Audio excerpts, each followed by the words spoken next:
मोहम्मद इकबाल अंजुम ढूडी राजपूत की रिपोर्ट के मुताबिक महकमा नहार बहावलपुर और यजमान के अफसरान और अमले की मुबैना बदउनवानी और करप्शन का एक बड़ा स्कैंडल मंजरेआम पर आ गया है। यजमान चोलिस्तान के इलाके मिठड़ा बंगला के चकूक 11, 12, 13 और 14 DRB के जिम्मेदारों और काश्तकारों का कहना है कि इन्हें जाने वाला नहरी पानी मुबैना तौर पर भत्ता न देने पर बंद कर दिया गया।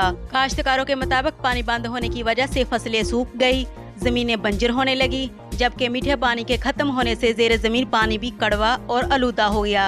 इलाका मकीनों का कहना है कि गंदा और कड़वा पानी पीने के बाइस इंसानों और मवेशियों में मुख्तलिफ मुज़ी अमराज फैलने लगे हैं। महकमा नहार की मुबैना करप्शन, बदउनवानी और पानी की बंदिश के खिलाफ किसान, काश्तकार और जमींदार सड़कों पर निकल आए और शदीद एहतजाज किया। मुजाहरीन ने वज़ीर आला पंजाब मरियम नवाज शरीफ और सूबाई वज़ीर इरिगेशन मियां काज़म अली पीरज़ादा से फौरी नोटिस लेने और जिम्मेदारियों के खिलाफ सख्त कार्रवाई का मुतालबा किया है। ये तमाम मनाज़िर देखिए मोहम्मद इकबाल अंजुम ढूडी राजपूत सूसी रिपोर्ट में जी। इत्थों बाहर पानी पींदा साढ़े को महकमा पानी नहीं बचाता।